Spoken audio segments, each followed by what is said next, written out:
Welcome, my friends. What if I told you? The man who created Hyundai, one of the biggest car companies in the world, once worked on muddy fields with no shoes, never went to college, and was so poor he couldn't afford a train ticket. So he ran 120 kilometers on foot, just to chase a dream. This is not a motivational speech. This is not fiction. This is real. Today, you will hear the story of a boy who had nothing and built everything. A boy who had no money, no education, no power, but had one thing that changed his life. A decision to never stop trying. But why should you listen to this story? Because this is not just about business.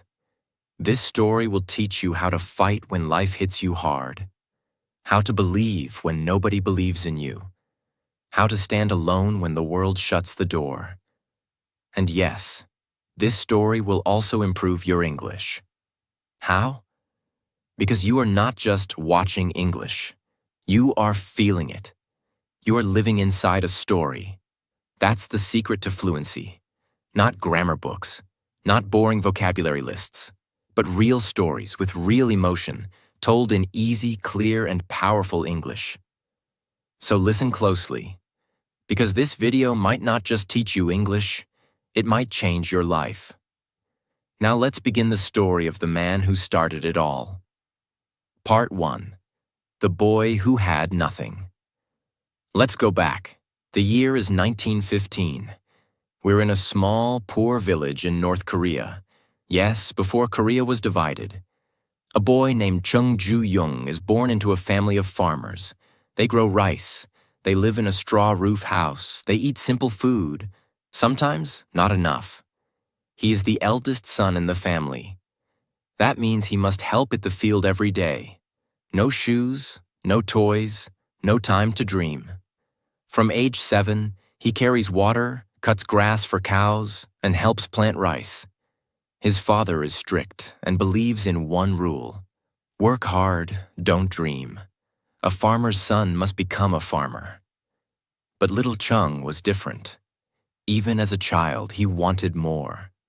He would stare at the mountains and think, is this all there is to life? When he was around 14 years old, he had a dream. He wanted to study, go to school, learn math, become a teacher. So one day he secretly left home and walked miles to enroll in a school. But his father found out, and in anger, he dragged him back to the farm. Stop dreaming, his father said. Dreams don't feed hungry mouths. This was the first time life told him, stay small. But something inside Chung refused. A few years later, he tried again. He left home with only a little money and a big dream. This time, he wanted to go to the city, Seoul. But he didn't have enough for a train ticket. So what did he do? He ran. Yes, 120 kilometers on foot. No phone, no food. Just the belief that there's more beyond those rice fields. When he reached Seoul, he found a job at a construction site. He worked with bricks and cement from sunrise to sunset. His hands bled, his back hurt. But every night, he told himself, one day I will not just build houses, I will build something much, much bigger. After months of hard work, he saved enough money to start something small. With a partner, he opened a tiny rice shop. It was his first taste of business. But one day, his partner stole all the money and disappeared. He lost everything. Many people would have gone back to the village, but not Chung. He wiped his tears and said, money can be taken, but not my fire, not my vision. He started over, from zero, again. Over the next few years, he worked any job he could find, carrying bricks, delivering salt, fixing bicycles, cleaning shoes. He watched, he listened, he learned, not from books, but from life. Slowly, He understood how business works, how people think, how to earn respect, not just money. Finally, in the 1940s, Chung opened a small construction business. He built roads and repaired bridges. Even the government started noticing his work. And then, World War II ended. Korea was in pieces, broken, divided. But Chung saw opportunity. Where others saw ruins, he saw future roads. Part 2. Building from Ashes. The birth of Hyundai. We ended Part 1 with Chung Ju-young opening a small construction business. But let's not move too fast, because the world he was stepping into, Korea in the 1940s, was not a world full of hope. It was a country that had just been freed from Japanese control after decades of occupation. But freedom didn't feel like freedom. The country was broken, poor, ruined, no proper roads, no clean water, no big companies, no system. Korea was like a body with a heartbeat but no bones. But where others saw nothing, Chung Ju-young saw possibility. He believed, if the country is broken, then we must rebuild it. We, the people, must become the builders. Step 1. In 1946, when he was around 31 years old, he officially started his company.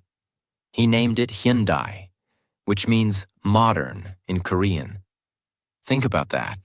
A man who grew up in the rice fields barefoot without education started a company called Modern. He didn't just want to build roads. He wanted to build the future. At first, Hyundai was just a small construction firm. They built roads, bridges, repair buildings, mostly small jobs. But his mindset was always different. Most people would say, "We're too small to take big projects." But Chung said, "We are small because we never take big projects." He started bidding for bigger jobs. He took risks. He hired people smarter than him. And he watched everything, like a hawk. He didn't sit in an office. He visited construction sites himself. He talked to workers. He checked every stone, every brick. He believed, if you build something, it must be strong enough to carry the future. The Korean War. In 1950, the Korean War began, North versus South, brother against brother. Cities burned, thousands died. For many businesses, it was the end. But for Chung Ju-young, it was the beginning of something massive. He didn't run. He didn't shut down Hyundai. He looked at the destruction and thought, the country will need roads again. The country will need buildings again, and I will be the one to build them. He started working with the South Korean government, helping to rebuild key infrastructure. His workers were not just laborers. They were rebuilding their own homeland. This made Hyundai stronger, not just as a company, but as a name. People began to trust the name Hyundai. Because when everyone was afraid, Hyundai kept moving. One of the most famous and powerful moments in Chung's life came in the 1960s, when the South Korean government gave him a challenge. We need a bridge built over the Han River. Can you do it? Now here's the truth. Hyundai had never built a bridge before. Other companies laughed. They said, he doesn't even have an engineering degree. He's not a bridge builder. He's just a construction guy. But Chung said, if we keep saying we can't, we'll never learn how to do it. So he took the project. He gathered a team, hired engineers, studied every blueprint, visited bridges around the world, and then he started building. Every day he stood by the river, watching, planning, correcting. And after only 4 months, the Han River Bridge was completed. The same people who laughed at him now stood in silence. Because a rice farmer's son had just built one of Korea's most important bridges. This wasn't just a bridge. This was a symbol. a message to the world. South Korea is rising, and Hyundai is helping it rise. After the bridge, Hyundai's reputation exploded. The government began trusting him more. He was given highways to build, dams, ports, shipyards. But Chung wasn't satisfied, because deep down, he still remembered being a poor boy with no shoes. He wanted more than just money. He wanted transformation. He said, "We cannot just copy the world. We must create." So he made a decision that shocked everyone. Hyundai will build ships. People laughed again. South Korea has no experience in shipbuilding. We don't even have the technology. But Chung smiled and said, "Then we'll learn. We'll start. We'll try." He met with British shipbuilders and convinced them to partner. He studied shipyards. He bought land in Ulsan, South Korea, a fishing village, and said, "This place will become the heart of Korea's industrial future." People thought he was mad, but by 1974, Hyundai had launched its first major ship and became one of the top shipbuilders in the world. From mud to metal, from rice fields to global factories. Chung was not building just a company anymore. He was building a dream factory. By the end of the 1970s, Chung had built roads, bridges, buildings, ports, ships. But there was still one thing missing: cars. South Korea imported all its cars from Japan and the West. But Chung asked a dangerous question. Why can't Korea make its own car? No one had an answer, so he did it himself. And that's where the next part of this story begins. Part 3. The man who dared to build a car. Chung Ju-young, the boy who once walked 120 kilometers barefoot, had now built Korea's first highways, shipyards, and ports. He was admired, trusted, respected. But he still wasn't satisfied. Because deep down, he remembered something. He remembered how Korea used to import cars from Japan, America, and Europe, and how people believed that Koreans could never build a car. That making cars was only for rich countries with powerful machines and high technology. But Chung, as always, believed in something else. He believed in his people. He said, "We've built roads. Now we must build the wheels that will run on them." His team was shocked. Cars? We don't have the knowledge. We don't have engineers. We don't have the tools.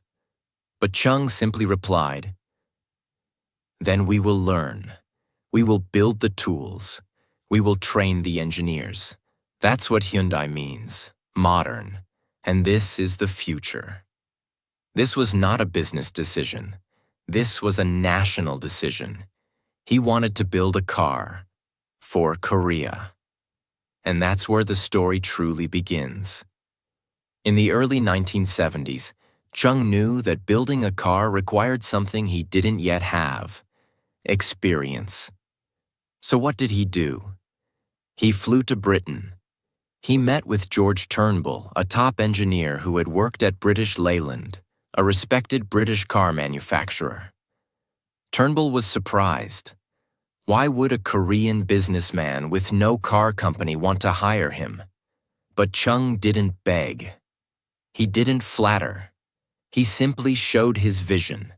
He said, "I don't want to copy foreign cars. I want to build something new. I want your help." George Turnbull was impressed. He agreed, and he wasn't alone. Chung hired 5 top British car engineers, all experts in engines, transmissions, design, and safety. He brought them to Korea. These engineers arrived in a country that still had dirt roads in many places. They were surprised. They thought, "How will we build a car here?" But Chung gave them one thing that changed everything: belief. He said, "You've built cars before, but now you are building history." They didn't have a fancy lab. They didn't have high-end machines. They didn't have luxury offices. What they had was one warehouse and a leader who refused to give up. It took years of work. The team faced hundreds of failures. Engines didn't fit. Parts broke during testing. The body design was too heavy. No company wanted to give them steel. But every time something failed, Chung didn't scream or walk away. He asked one question. What did we learn? He believed failure is not the opposite of success. It is the path to success. In 1975, after many long nights, arguments, experiments, and moments of despair, it happened. The Hyundai Pony was born. It was Korea's first national car. A small, affordable, simple vehicle, not beautiful like a Mercedes, not fast like a Ferrari, but proudly Korean. When the first Hyundai Pony was unveiled in Seoul, the crowd went silent. And then they clapped, cheered, cried. We can do it. We are not small anymore. But creating the Pony was just the beginning. The real battle began when Hyundai tried to sell cars outside Korea. The big global car companies, like Toyota, Ford, GM, Honda, laughed. They said, "Korean cars? Please, they're toys." But Chung had heard this before. When he built bridges, they laughed. When he built ships, they laughed. Now he was building cars. And again, they laughed. But he had a weapon they didn't expect. Courage, discipline, and endless improvement. He started small.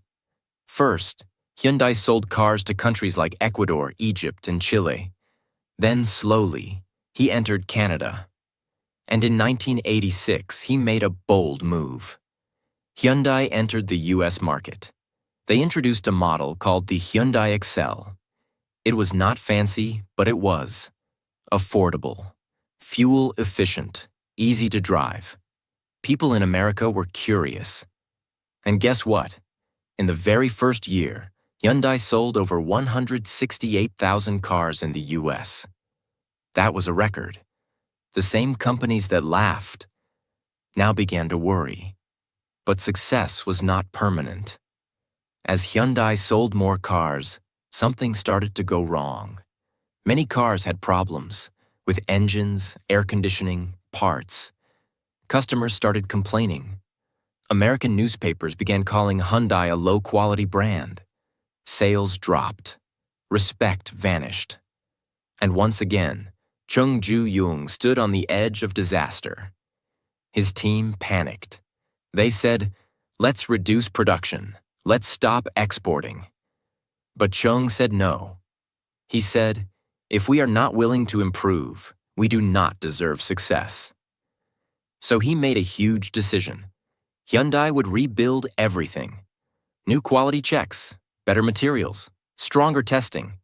He said, "Let's not compete on price. Let's compete on pride." And year after year, Hyundai improved. They didn't just make cars, they made better cars. By the late 1990s and early 2000s, Hyundai had transformed. The world slowly began to see Hyundai not as cheap, but as reliable, smart, and well-built. The same company that once couldn't build a single tire was now winning international car awards, J.D. Power Quality Awards, Design Awards, safety recognitions. In America, people began saying, "Hyundai is not just a good car for the money, it's a good car, period." After the rise of Hyundai cars in the global market, something strange began to happen in South Korea. People no longer just saw Hyundai as a company. They saw it as hope. Because whenever the country faced a problem, Hyundai stepped in. Whenever something seemed too big, too impossible, too expensive, there was one man who always said, "We will do it." That man was Chung Ju-young. But this new phase of life was not about small ideas anymore. It was about rebuilding a country's future, one massive dream at a time. By the early 1990s, South Korea had transformed. It had moved from poverty to power, from survival to growth. And much of that growth had one thing in common: Hyundai's name on it.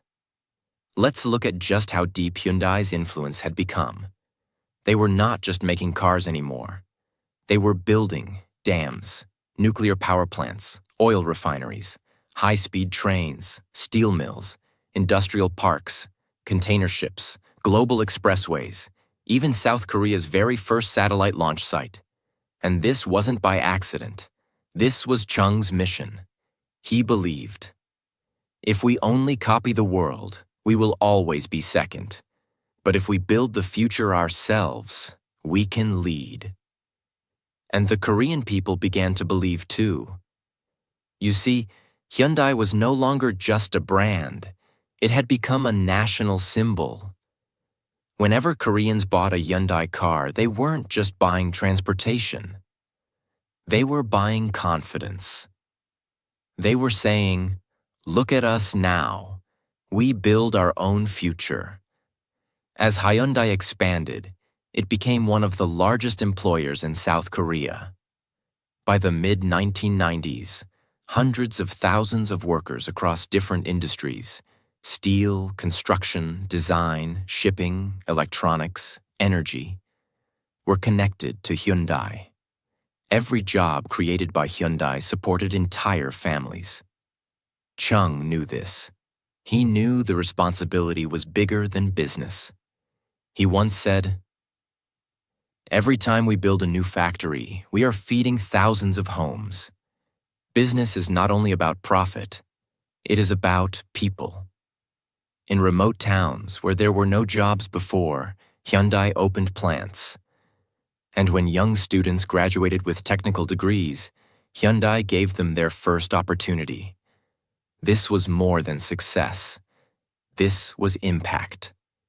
You might think, after decades of building everything, Chung would slow down. But no. Even in his 70s, he kept visiting work sites. Wearing his signature gray suit and white safety helmet, he walked through hot steel factories, dusty ports, frozen shipyards, talking to workers, asking questions, making notes. He never acted like a king. He acted like a foreman, because deep inside, he still saw himself as that barefoot boy who once cleaned bricks for a few coins.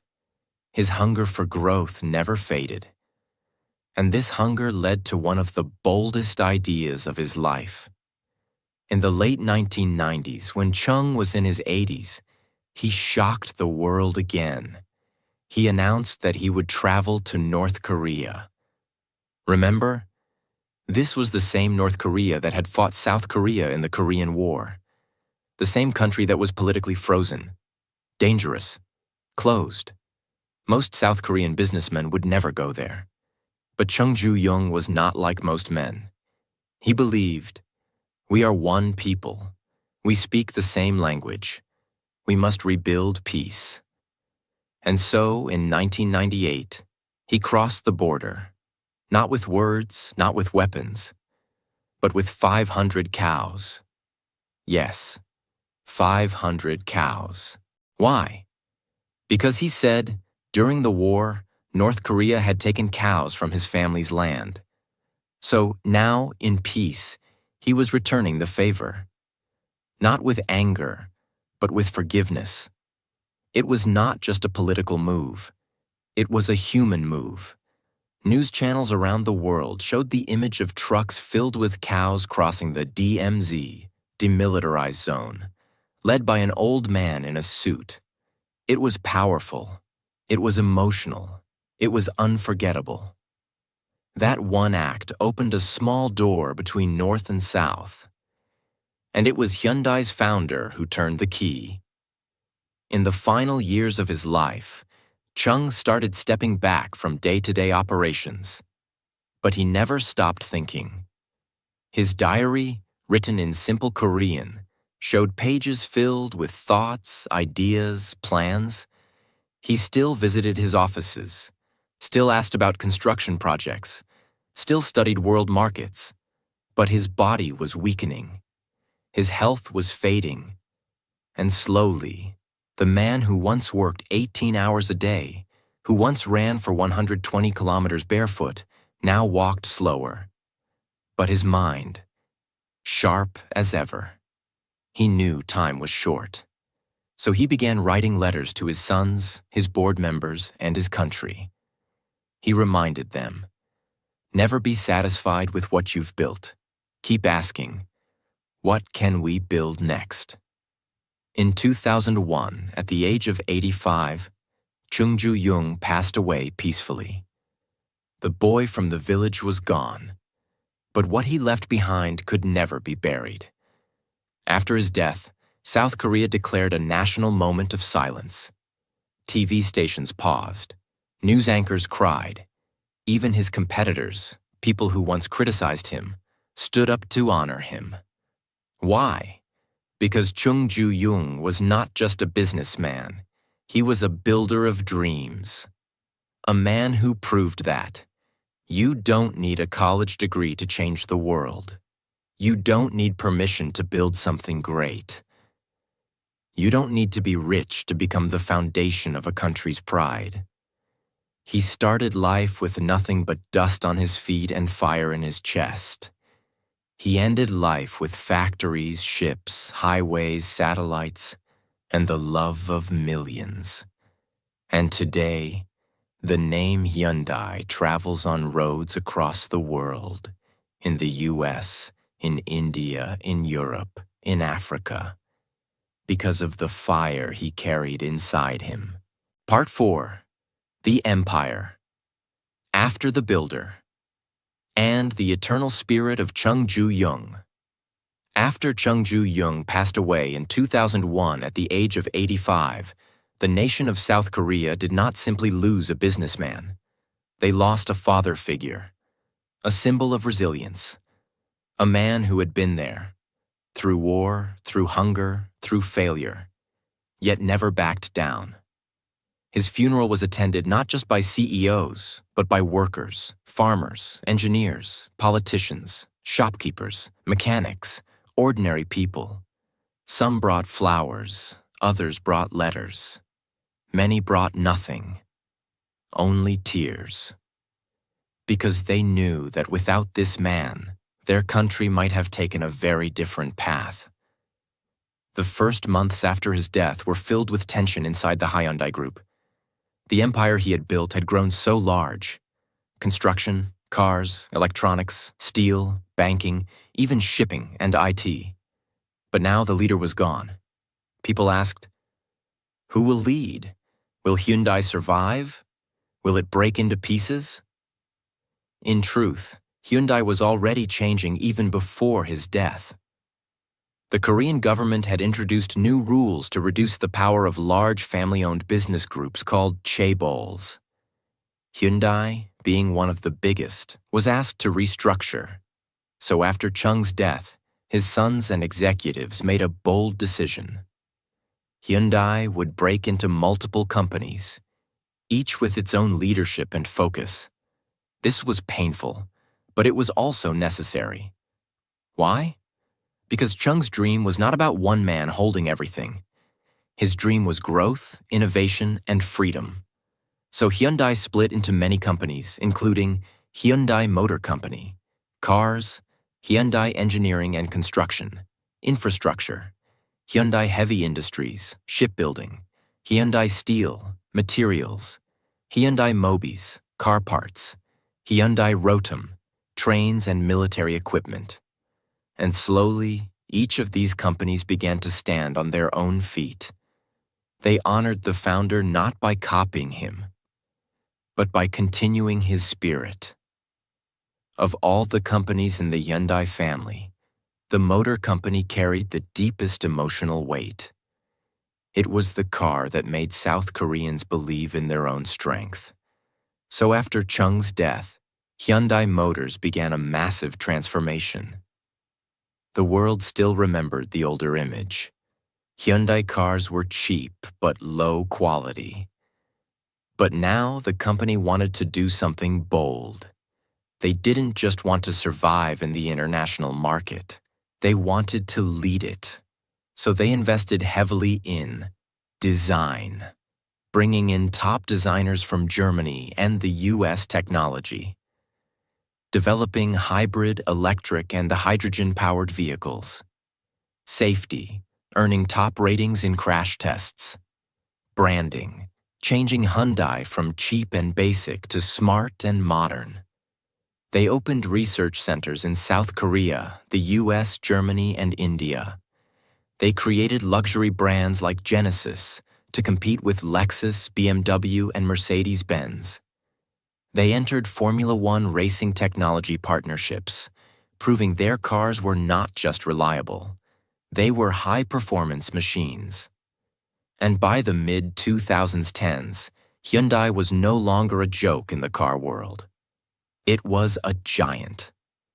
Today, Hyundai sells cars in over 200 countries. It ranks among the top 3 car manufacturers in the world when combined with its partner company, Kia. And none of it would have existed without the courage of one man.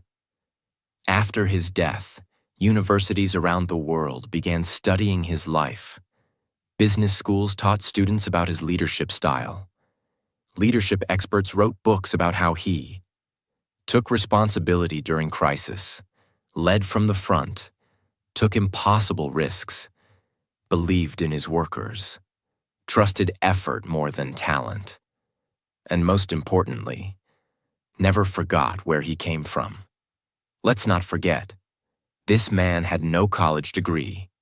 He had no investor. He had no background in engineering. He built roads without studying civil engineering. He built ships without shipbuilding experience. He built cars without being an auto expert. He even visited North Korea and tried to reunite divided families without being a politician. Why? Because he believed in human potential. And today, his story is told in classrooms not as a story of business, but as a story of vision, grit, sacrifice, and humanity. Here are the final messages people took from his life. 1. You do not need permission to dream. Chung didn't wait for the world to allow him to succeed. He chased trains, knocked on doors, failed again and again, and kept walking. His life says, don't wait. Begin. 2. Failures are not the end. They are training. He lost everything more than once, got betrayed, mocked, rejected, but every failure became a new tool. His lesson: if you are afraid of failure, you are afraid of growth. 3. Help others rise. As you rise, he didn't just make money. He created jobs, gave people a reason to stay in their hometowns, supported education, donated to schools, and helped rebuild communities. His message: real success is not about how high you go. It's about how many people you lift with you. The most powerful tool is not money. It's character. When people trusted Chung, they didn't do it because he was rich. They did it because he was honest. He kept his promises. He paid his workers. He stood in front of his mistakes. Even when Hyundai failed in America, he didn't hide. He said, let us improve. Let us do better. And they did. Today, many people drive Hyundai cars without knowing the story. They press the accelerator, play music, and look out the window, unaware that this simple car is a symbol of one man's unstoppable will. But some of us remember. We remember a boy born in a poor village in North Korea, who was told not to dream, who couldn't afford a train ticket, who ran barefoot across mountains chasing a future no one else could see. We remember how he failed, got back up, and failed again. How he built roads, ships, cars, and dreams. How he didn't just change a country. He changed what people believed was possible. So what is the real legacy of Chung Ju-young? It is not just Hyundai. It is not just factories or bridges or awards. His legacy is this truth. Even if you are born with nothing, if you keep moving, if you keep building, one day the world will drive on your roads, sail in your ships, and believe in your story. That is the story of the boy who created Hyundai, and it is a story that must never be forgotten. Let this be more than a video. Let this be a message. If you have a dream, fight for it. If you have a setback, rise again. And if the world tells you you can't, remember this name, Chung Ju-young, and reply to the world with his famous words. Have you tried? And now, before we close this story, let's look at what Hyundai has become today. The company that started with nothing, not even enough money for a train ticket, is now one of the biggest companies in the world. Today, Hyundai is worth over $50 billion. Its cars run in more than 200 countries. Its factories give jobs to over 250,000 people around the globe. And Hyundai has built some of the most expensive and advanced ships in the world, including massive container ships, high-tech oil tankers, military-grade vessels, and their luxury car brand Genesis. It now competes with Mercedes-Benz, BMW, and Lexus, and wins international awards. All of this, it started from a boy with no shoes. This is not just the story of a man. This is the story of what is possible. So if life is hard right now, if you feel poor, alone, or small, if people say you're not smart enough, not rich enough, not strong enough, then remember this story. And remember this name, Chung Ju-young. Because if he can do it, why not you? And if you want more stories like this, stories that inspire you, stories that teach you English, stories that make you believe in yourself again, then subscribe to our channel now. Because we don't just tell stories. We give you the courage to write your own.